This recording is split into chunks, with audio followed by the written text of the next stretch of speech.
16th of January 1991, the multinational forces of the Gulf Coalition unleashed a massive night air assault on Iraqi forces in both Iraq and Kuwait. The attacks caught the Iraqis by surprise, and Allied aircraft soon roamed at will in the skies over Iraq. This video ordnance program examines the first month of the Desert Storm air campaign, from the air raids over Baghdad to the Scud missile attacks on Saudi Arabia and Israel.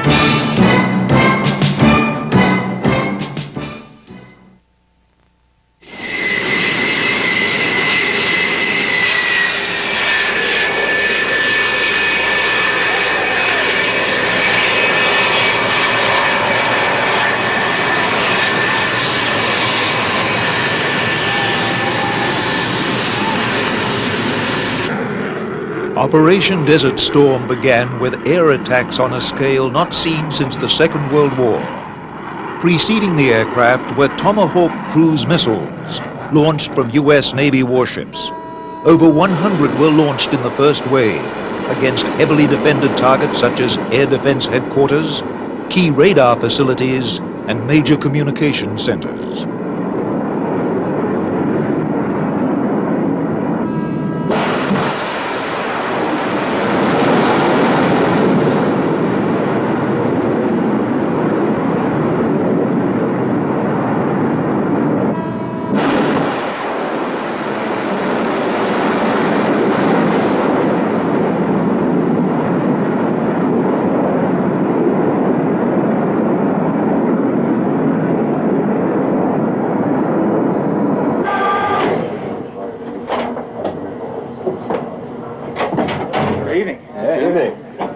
Busy evening. I'll hold it for you. We've had a very busy evening. As a matter of fact, it's not over yet. This is the opening round of the war. The Tomahawk strikes will continue for another at least 36 hours in conjunction with the airstrikes that are taking place over Iraq right now. I can report to you that the airstrikes have started. The Tomahawks have already started to impact in the Baghdad area, and there are engagements, fighter engagements happening over land at this point. We are following the course of all that as we are remaining vigilant as we steam to our next Tomahawk launch point.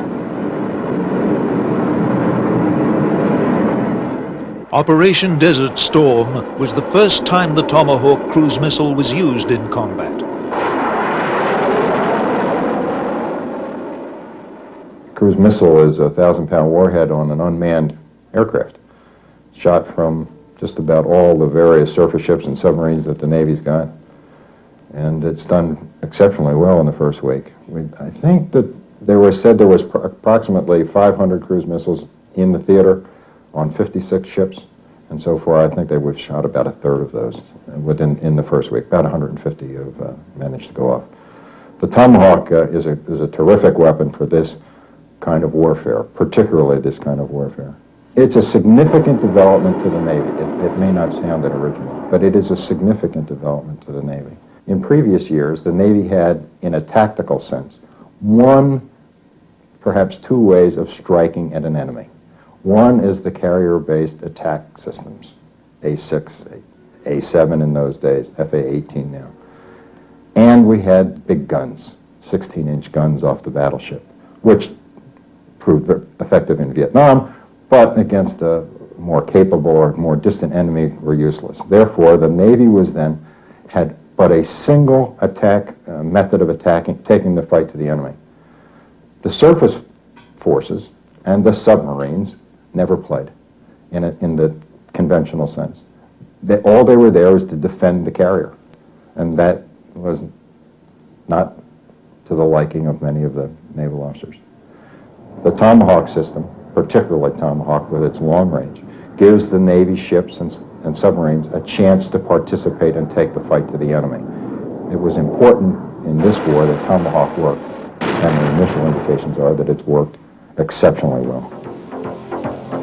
During the initial stage of the flight, the Tomahawk uses radar terrain comparison guidance, codenamed TERCOM. In the final phase of the attack, the computer switches on its digital scene mapping system, which compares a digital photo of the target stowed in its memory with the actual scene below.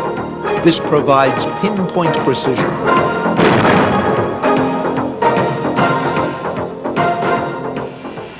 Modern air campaigns take place in successive phases with clear objectives in each phase. One of the first aims of the operation was the suppression of Iraqi air defenses. This means the elimination of anti-aircraft missile and gun sites, the radars that direct them, and the command and control centers that coordinate them.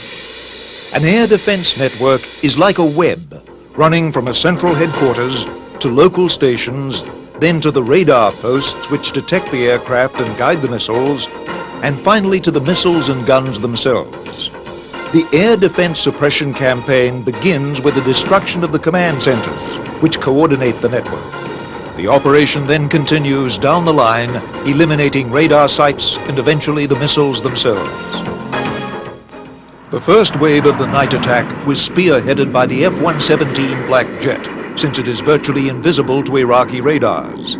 The noted aviation author and pilot Jeff Ethel explains the role of stealth in Desert Storm. So what it is a very highly developed pinpoint strike airplane.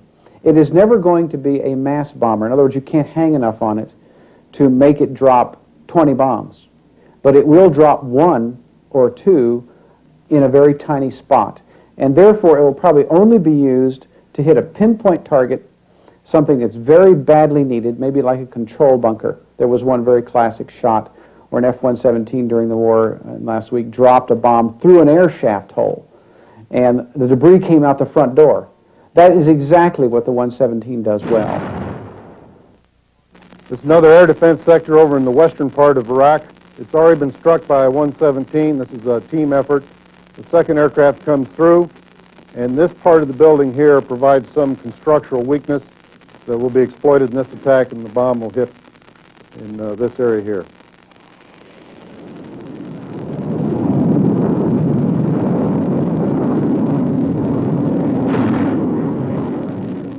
And this is my counterpart's headquarters in Baghdad. This is the headquarters of the Air Force, and keep your eye on all sides of the building as the airplane overflies the building and drops the bomb down through the center of the building.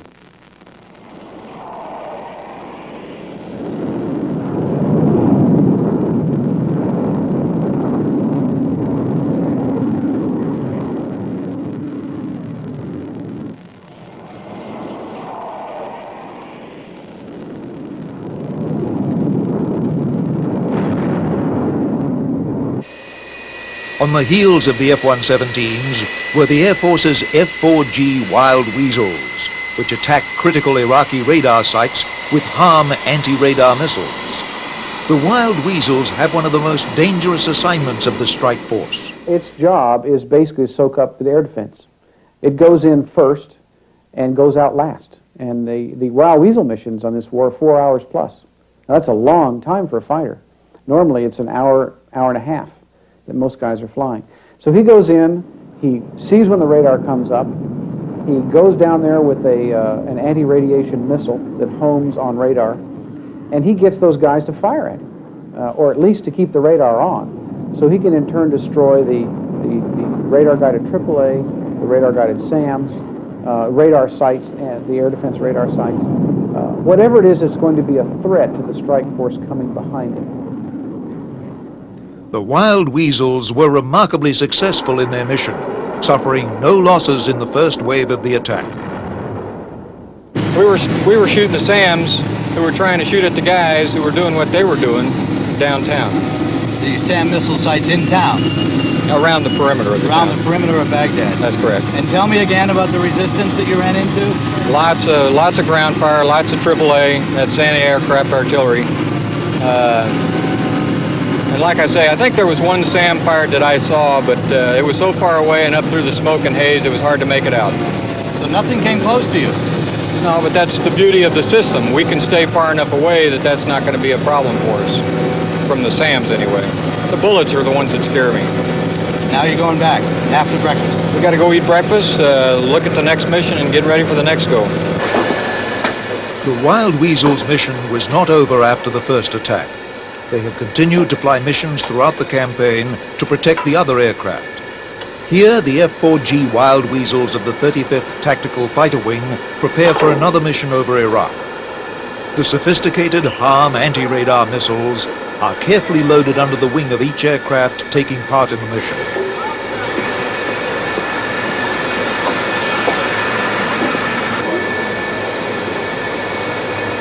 The air defense suppression phase of the attack proved much more successful than anyone anticipated.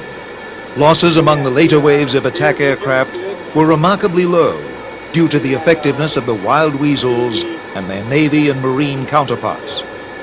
This success was due to the close attention paid to this difficult mission by both the United States Air Force and Navy as a result of the Vietnam War. The lessons of the air war over Vietnam, as well as later air battles in the Mideast in 1973 and 1982, convinced the Air Force to organize a complex force of aircraft to deal with the growing threat of radar-guided anti-aircraft weapons. This consists not only of anti-radar Wild Weasels, but radar-jamming planes such as the Raven and the Prowler, and specialized stealth aircraft such as the F-117 Blackjet.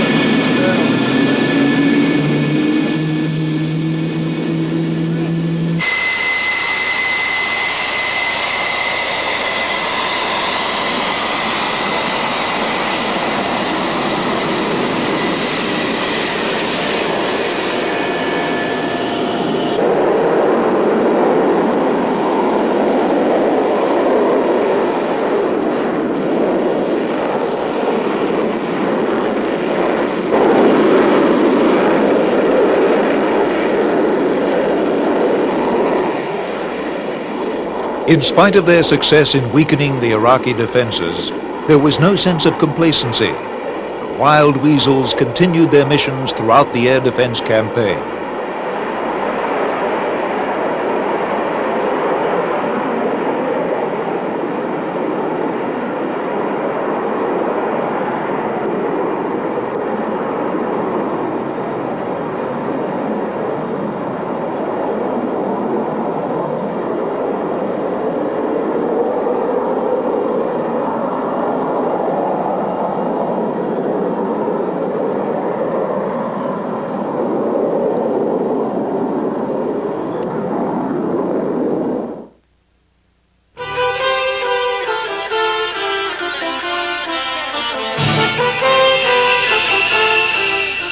For the air campaign to succeed, air superiority had to be won.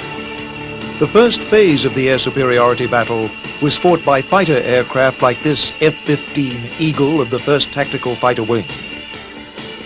The fighters flew combat air patrols, nicknamed CAPs, to protect the Wild Weasels and attack planes from Iraqi fighters. The United States Air Force's F-15s were joined in their mission by Saudi F-15s, British Tornadoes, and US Navy F-14 Tomcats. Their potential opposition was over 400 Iraqi fighters, including sophisticated Soviet-built MiG-29 Fulcrums and French-built Mirage F-1s.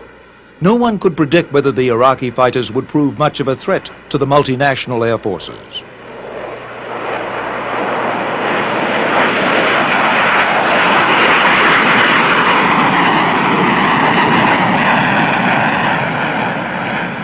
Captain Steve Tate was involved in one of the first dogfights of the war in the early morning hours of the 17th of January. We were in the, took a 4-ship F-15s up on the first wave that went up to Baghdad area last night, took off at 1:30.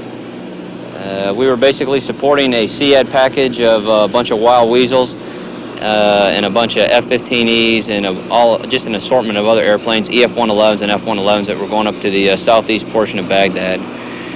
Basically what our job was to go up there and remove all the air-to-air threats for them, EF-111s put out a bunch of jamming to try to take down a bunch of early warning radars and those kind of things.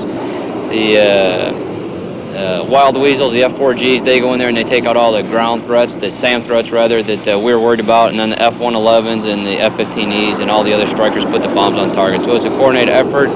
That's what we did. The mission lasted about 4 hours. Took off out of here at 1:30 in the morning, like I said. We had a push time of about 3:15 local. Went up north at about 3:50. We were on target in southeast Baghdad. AWACS also is a big hand in all this. They were the big Triple C command and control of everything. They were telling us exactly what was going on, what airplanes were looking at us, coming at us, and the numbers. It really worked out well. AWACS did an extremely good job. As we go up north, we hit our target area, our cap point. We started capping for them. There was really no air-to-air threats up at the time, just a few intermittent hits, and then they were probably either landing right back away, trying to hide, or trying to go to dispersal bases if they could find them. Once we got up into the cap area, we needed to clear out an airfield in southeast Baghdad for F-111s doing a big strike on there, and wild weasels were also the big important reasons to get the SAMs knocked down. We get up there at about 3:50, like I said. We started a engagement. I got the contact that AWACS calls out as a hostile chasing my number 3 man, and at about the same time I'm turning back around towards the east. When I turn back around there, I get a contact on a contact that isn't squawking our IFS, so when I lock this guy up, I can tell that he's not a friendly airplane. Come to find out that it's an F-1. He's at about 8,000 feet headed west towards Baghdad, towards my number 3 and 4 men also, and we EID him as hostile. About 12 miles, I take a Fox 1, a radar missile. Everything's looking good. Thinking about taking another Fox 1, but no kind of interference or anything like that, so I just let one Fox 1 go. And about 4 miles in front of me, get a huge fireball. When he blew up, I could see pieces of the airplane blowing up. Obviously, it was at night. I couldn't see if a parachute or anything like that. It was a huge fireball. I don't anticipate anybody getting out of that. The only Iraqi fighters to appear in significant numbers were their 2 best types, the MiG-29 Fulcrum and the Mirage F-1. The Iraqis put up very little resistance in the first weeks of the air campaign, and over 20 fighters were shot down with no Allied losses.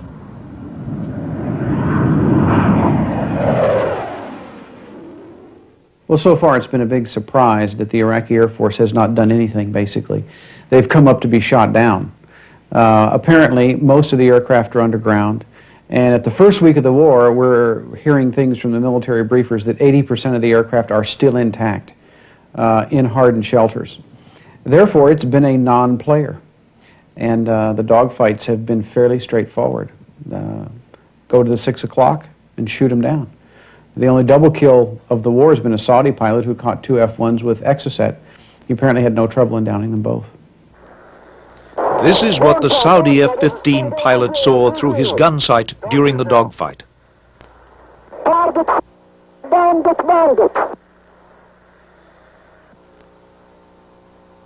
Stinger 20, confirm bandit.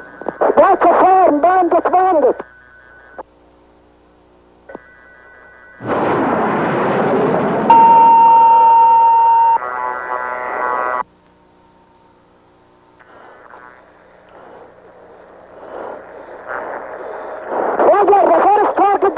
The first target destroyed.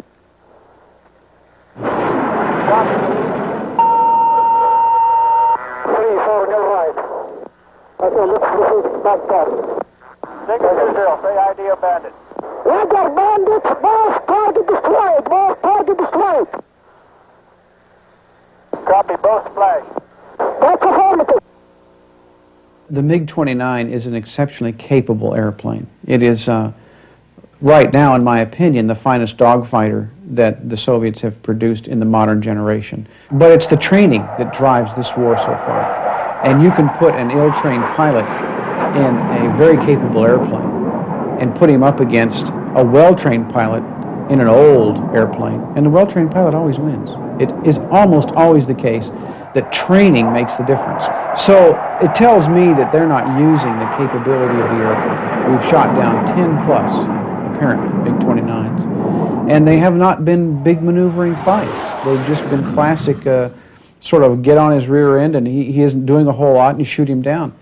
So I don't think we're seeing what the airplane could really do. The other side of the air superiority battle was the destruction of the Iraqi air bases.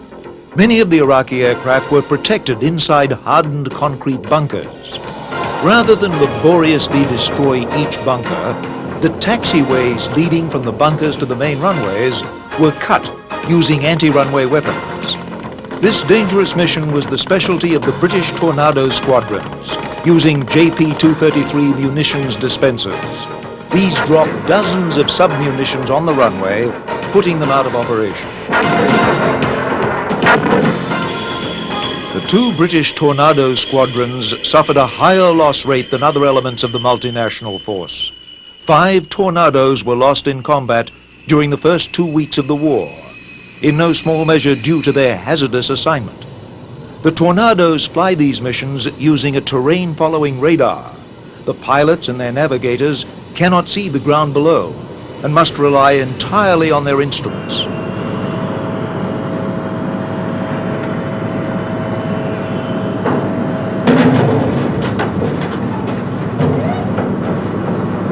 By the third week of the war, with the remnants of the Iraqi Air Force fleeing to Iran, the Tornadoes shifted their tactics away from the anti-runway missions to other types of strikes.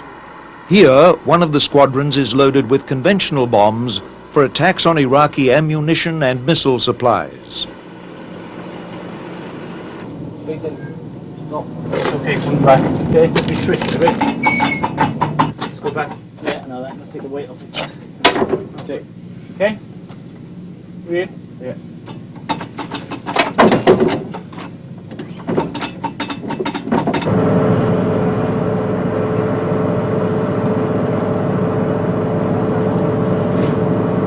It's a very dynamic war, this one, so every single day we are looking at our tactics and trying to preserve the element of surprise. And it's quite natural that we are changing our tactics, attack headings and heights and so on. And it's not just a direct result. In fact, if you look at the number of sorties we've flown overall, the losses are extremely small indeed, much smaller than anybody actually had predicted. So this is just the nature of this type of warfare. This hole in the tail of a tornado is a reminder of the narrow escape of one Tornado crew during a ground attack mission. And as I was recovering, pulling back down to the ground, there was a very large explosion behind me. Scared me somewhat. Did you think that was it? I thought it was getting close. It was very close to the aeroplane. The aeroplane certainly shuddered with the explosion, which surprised me because we weren't expecting any explosions that close to the aircraft, and the type of manoeuvre we were doing, all of the explosions would have been well away from the aircraft. And no qualms then about going out on another mission maybe sometime soon? No real qualms. Of course he hasn't. The Tornado GR-1 ground attack squadrons are supported by Tornado F-3 interceptor squadrons. The F-3 version is a high-performance fighter, armed with air-to-air missiles rather than bombs. The F-3 Tornadoes fly combat air patrols to prevent the interception of the ground attack squadrons by Iraqi fighters.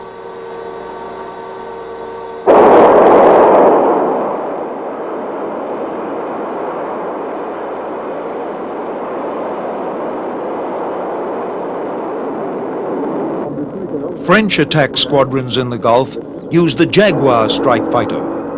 The French Jaguar strike fighters in Saudi Arabia are desert veterans of the 11th Fighter Squadron. French Jaguars in past years have been deployed to the Sahara Desert in North Africa to support Chad in its war with Libya. Top cover for their missions has come from the Mirage 2000 fighters of the 5th Fighter Squadron we see here. The Jaguars are armed with a variety of weapons, including the precision attack AS-30L missile. This is a laser-guided missile which strikes targets illuminated by a laser designator carried by the Jaguar fighter. This gun camera footage shows an Iraqi hangar being destroyed by an AS-30L.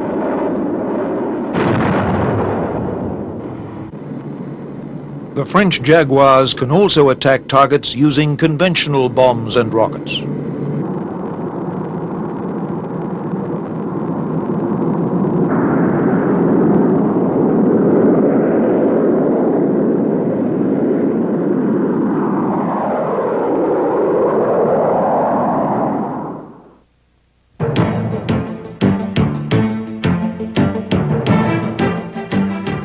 The workhorse of the United States Air Force strike units in Desert Storm was the F-111.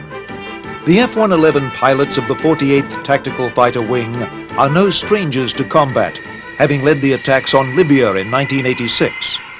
The F-111 squadrons were used in night attack missions where their pinpoint accuracy was essential. Using their PAVE TAC pod, the F-111F can direct laser-guided bombs to hit precision targets such as bunkers or bridges. This F-111F is setting off on another mission over Iraq, armed with a pair of GBU-15 laser-guided bombs.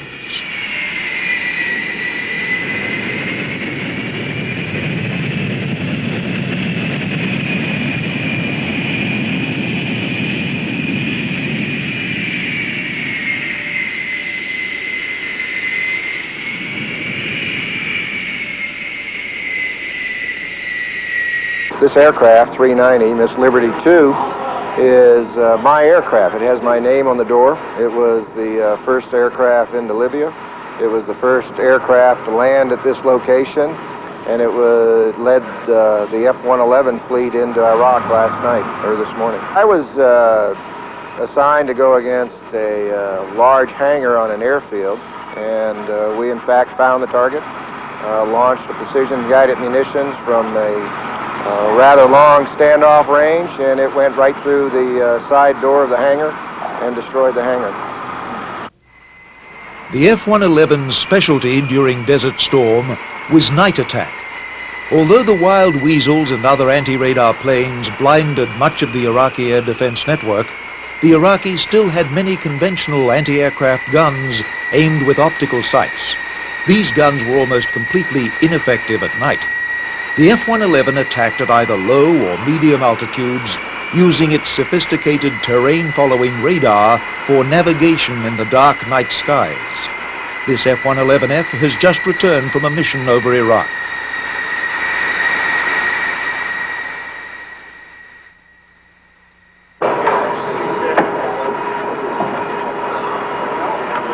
How'd it go? No good. No good. Just like it was planned. Real smooth.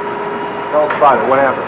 We took off out of here, climbed up medium altitude, went across the border, and found the airfield, the Dimpy target, and put our bombs right through what we wanted to put them through. What did it look like?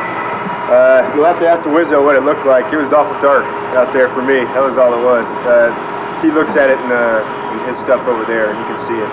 Pretty pumped, I can see. Yeah, pretty pumped. Pretty pumped. Going in, we did a TF descent, drop it down to low level into it's a terrain following radar, automatic system descent, where it's all totally dark outside and you just descend on radars, and so you're all on instruments. This is just this side of the border. We go across the border low level real fast, about 600 knots. During the descent, we were getting some indications on our raw gear. The radars, search radars were picking us up. So it was kind of intense, knowing that they knew that we were coming, and not being able to see anything outside, and just kind of going on instruments. What we did was we came in low level, climbed to 5,000 feet, dropped the bombs, we turn away from the target, continue to laze until the bomb impacts, and then we get back down to low level for the egress. It gives the Wizzo a better look angle into the target, and a little more energy on the bomb.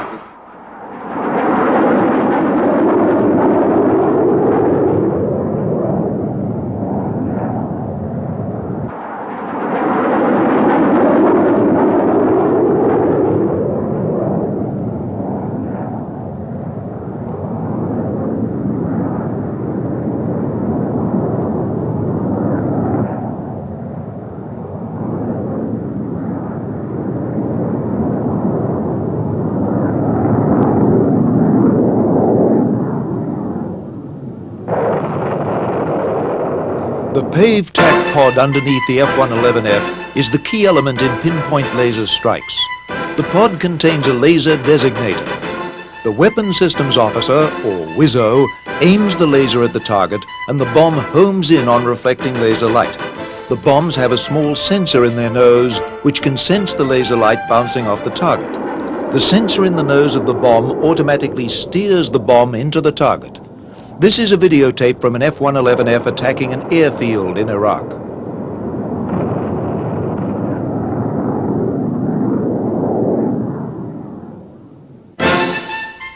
Other strike units in the Gulf are equipped with the newer F-15E Strike Eagle. The Strike Eagle is a two-seat version of the single-seat F-15 Eagle Interceptor. The WISO in the rear seat operates the terrain-following radar and target sensors like his counterpart in the F-111F. This permitted the Strike Eagle squadrons to carry out their dangerous low-altitude missions under the protective cover of darkness during the opening stages of the air campaign. The WISO can see the target using a high-resolution radar imaging system, as we see here. In this case, he's examining an airfield and selecting targets there. The F-15E is also fitted with a lantern night attack system. This provides the pilot and WISO with thermal images of the terrain in front of them. The WISO can use the thermal imaging night vision system to pick out pinpoint targets first identified by the Corsair radar system.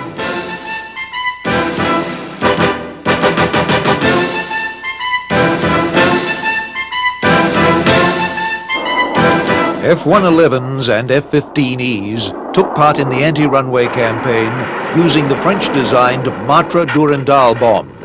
It is propelled by a rocket and penetrates deep below the runway, exploding moments later.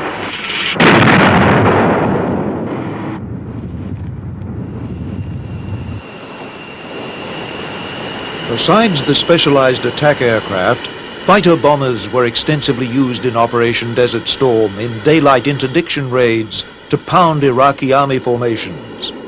The F-16 fighter bomber has borne the brunt of these missions for the U.S. Air Force. Many of the squadrons taking part in these missions are flown by Air National Guard pilots. Their tails are emblazoned with the insignia of their home stations: Syracuse, New York, South Carolina. Months ago, before Desert Shield, these pilots were flying commercial airliners, and the ground crews were back in the States at their regular civilian jobs.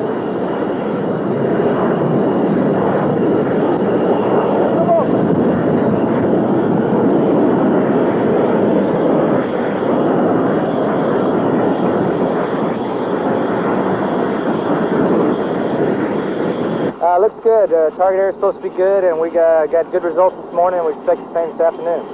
And as long as the weather's staying good for us, it helps us out quite a bit. So we're looking forward to it.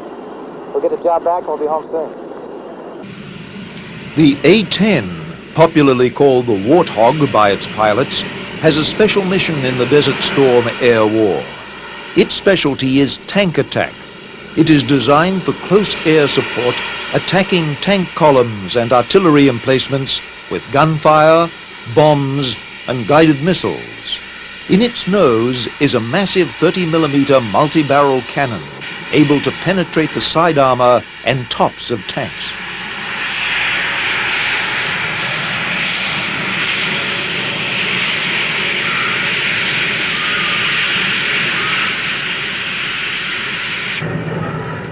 Although the new high-tech weapons, such as laser-guided bombs, have attracted most of the public attention, many of the air attacks have used more conventional weapons. One of the most common munitions for close air support missions has been the cluster bomb. The ground crew of this A-10 squadron are preparing a load of cluster bombs for an A-10 mission against Iraqi armed forces in occupied Kuwait.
A cluster bomb consists of an outer shell filled with dozens of smaller bomblets. After it is dropped, the outer container peels away and the target area is blanketed with a deadly carpet of explosions.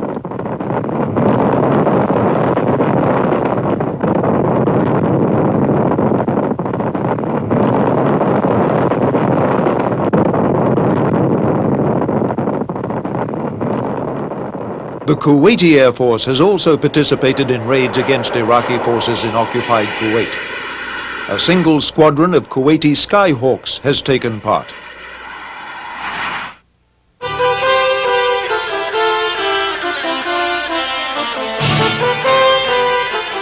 The U.S. Navy has supported the air campaign from 6 of its carriers stationed in the Red Sea and in the Persian Gulf. The F-14 Tomcat provides combat air patrols for Navy strike missions, much as its land-based counterparts, the F-15 and the Tornado.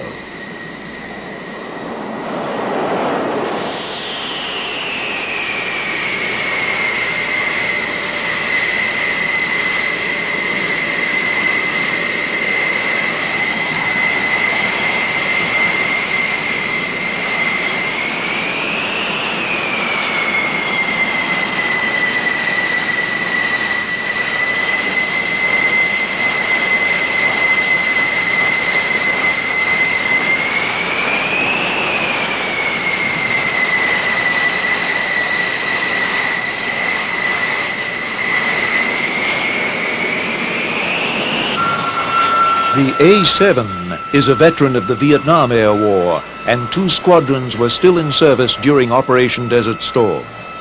The A-7 was used for daytime interdiction missions, as well as attacks on airfields and other vital targets. Naval aviation offers the element of surprise. The mobility of the carriers allowed them to attack Iraq from unpredictable directions.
Yeah, walleyes were good. The video on the second walleye wasn't so good. It was when I locked it up, it ran off the top of the hanger, and it hit off. It went over, it glanced off the top of the hanger and went on the back side of it.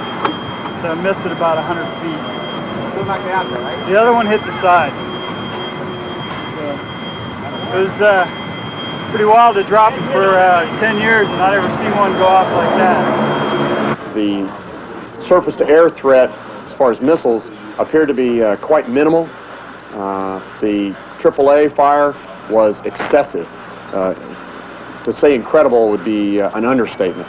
It was an overwhelming amount of small arms as well as AAA fire that was in the general area, and it spread over an enormous area in the western part of Iraq. What did it look like?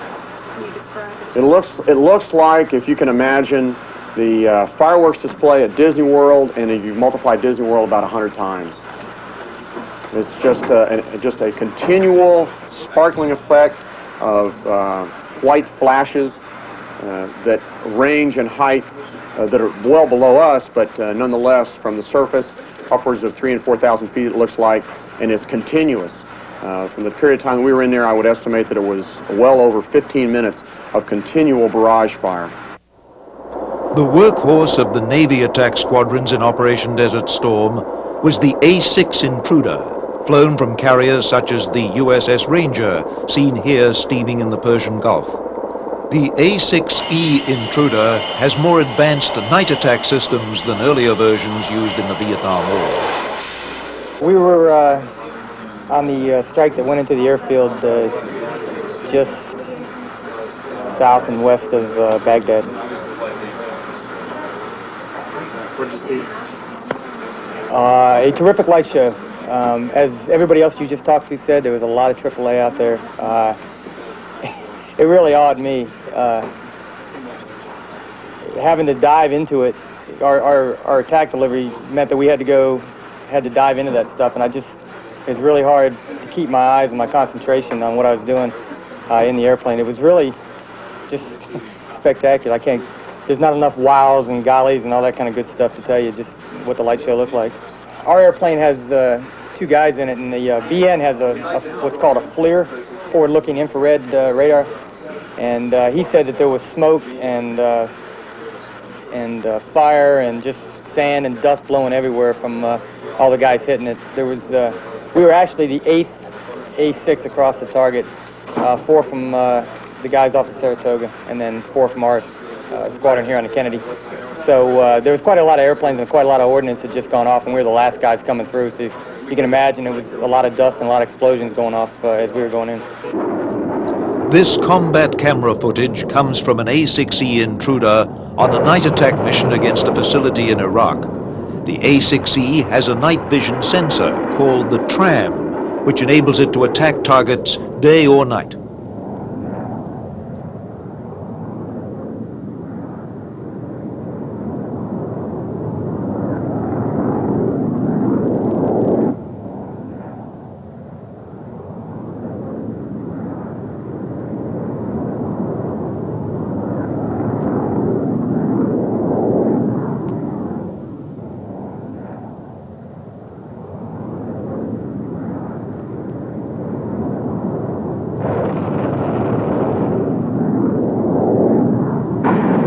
Another weapon that saw its combat debut in Desert Storm was the SLAM missile. The SLAM is a version of the Harpoon anti-ship missile modified for use against land targets.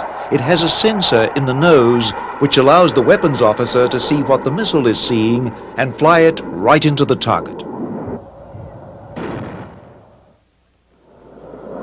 The United States Marine Corps has its own aviation squadrons, flying many of the same types of aircraft as the Navy.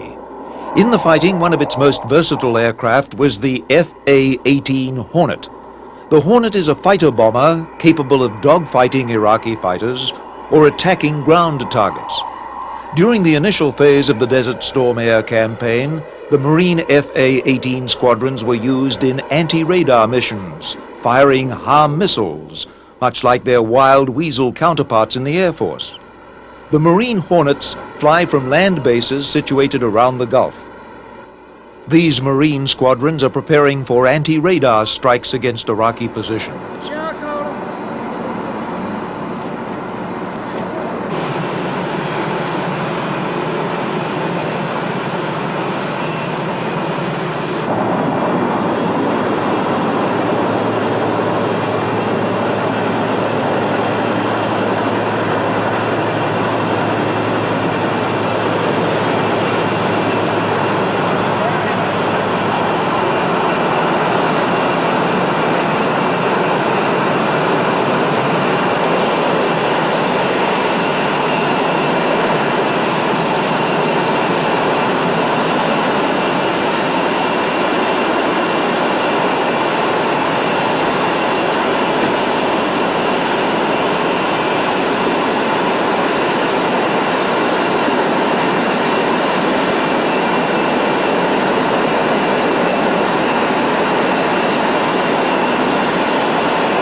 To permit aircraft to carry the maximum amount of weapons, they often take off with their fuel tanks only partially filled. Once airborne, they hook up with aerial refueling aircraft, such as these Marine KC-130 tankers. Aerial refueling allows them to carry out their missions deep into the center of Iraq. The tanker squadrons are one of a host of specialized support units essential to the conduct of air combat. And they're pretty brief, you know, they'll say... These marine tankers are filling the tanks of Marine and Navy strike aircraft. Yeah, these guys are getting filled up. It takes approximately 5 to 6 minutes to do that. Both A6s are still hanging back. They haven't gotten in their hoses yet. Had to receive it as they go home. That's a big move up there. Just too bad we can't use Miller time.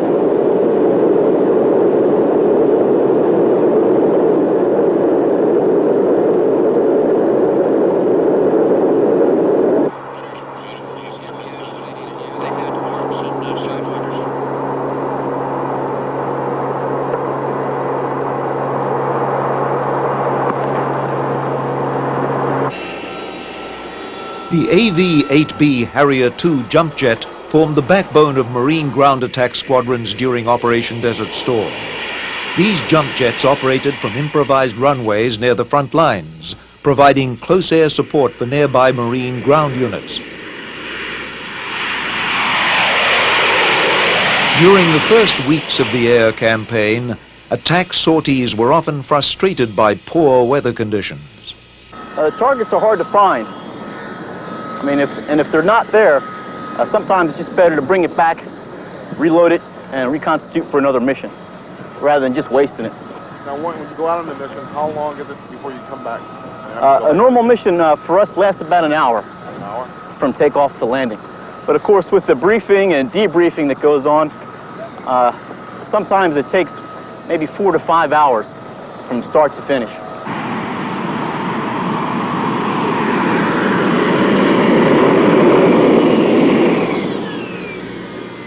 While Marine intruders and Hornets attacked deep into Iraq, Harriers flew scores of missions into Kuwait, providing an essential softening up of Iraqi ground units.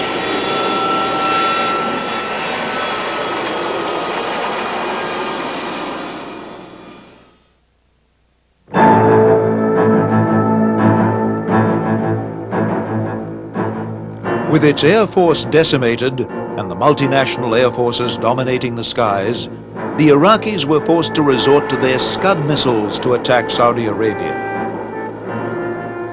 Attacks were also launched at Israel in an attempt to widen the war. Scud attacks against Tel Aviv and Riyadh became a nightly occurrence. Scud is a NATO code name for the Soviet R-17 Zemlya ballistic missile. The Iraqis have modified the missiles into a longer-ranged version called Al-Hussein.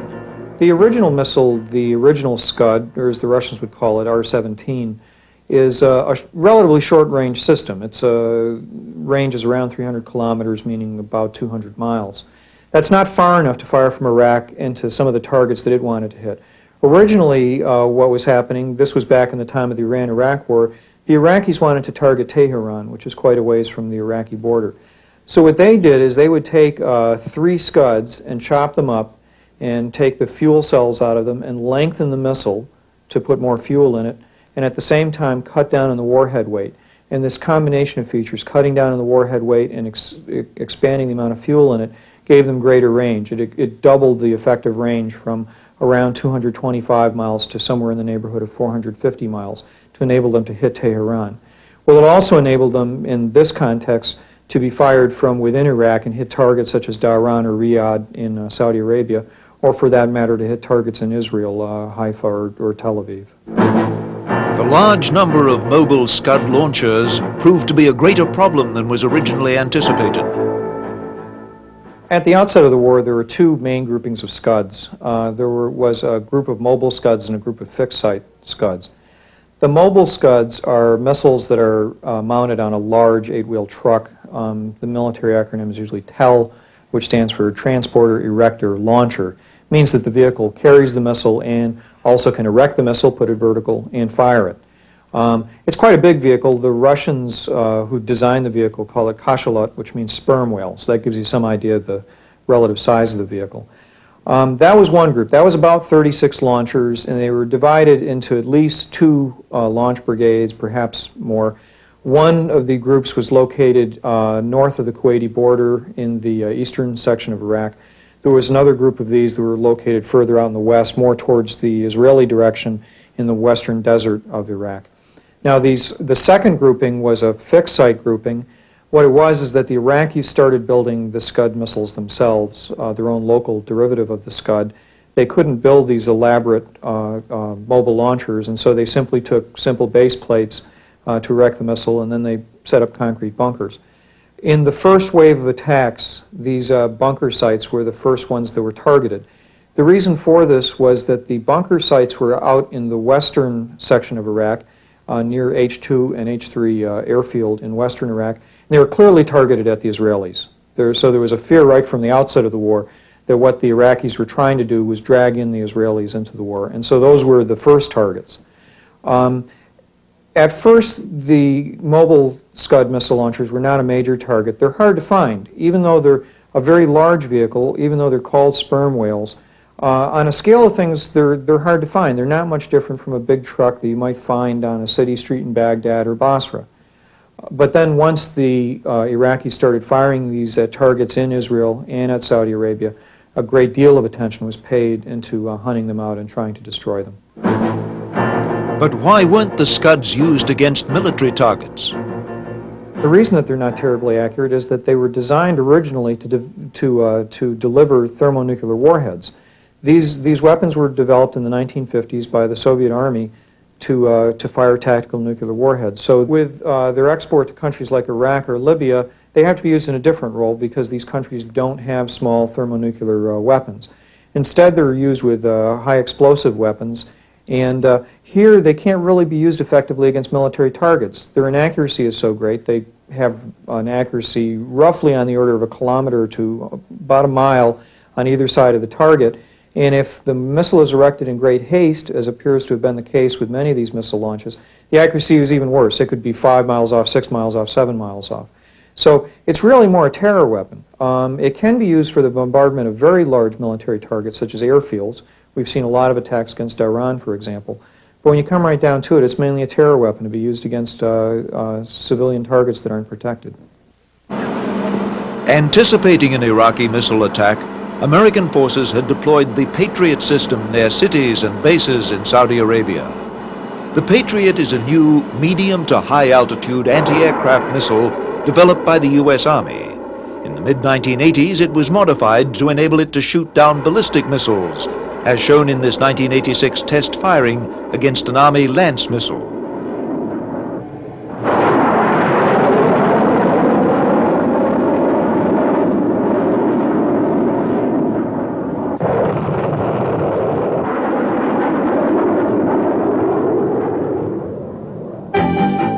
At the heart of the Patriot fire unit is a sophisticated phased array radar.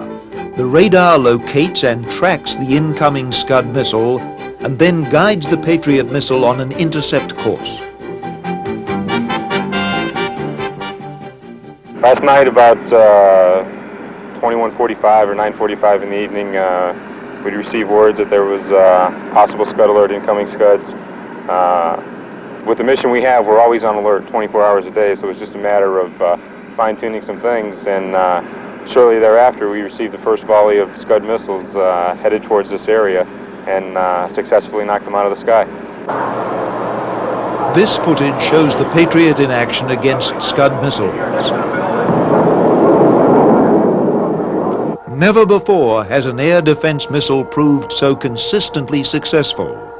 These encounters mark the first time in military history that one missile has been shot down by another in wartime.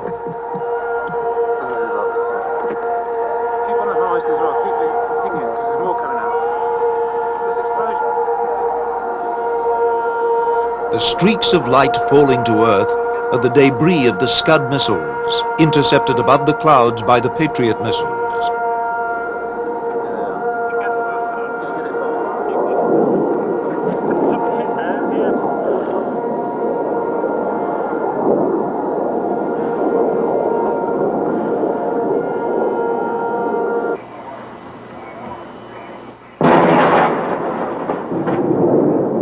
Although the Patriot has proved very successful in intercepting the Scuds, the Iraqi missiles have still managed to do some damage. In some cases, the Patriot struck near the Scud, breaking it into 3 large pieces. Falling to earth at high speed, this debris caused extensive damage to apartment buildings in Tel Aviv and Riyadh.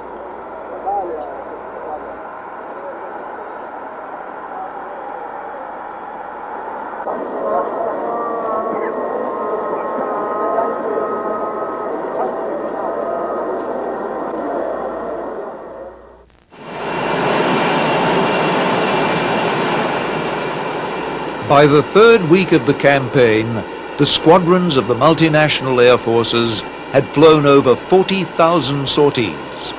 The high tempo of air operations was made possible not only by the determination of the pilots, but by the dedication and skill of the ground crews. At the same time, we need to remember that our young maintenance kids around here, they're the real heroes in this. Pilots go fly the good jets and everything, but they're the ones that keep them going. And those are my heroes.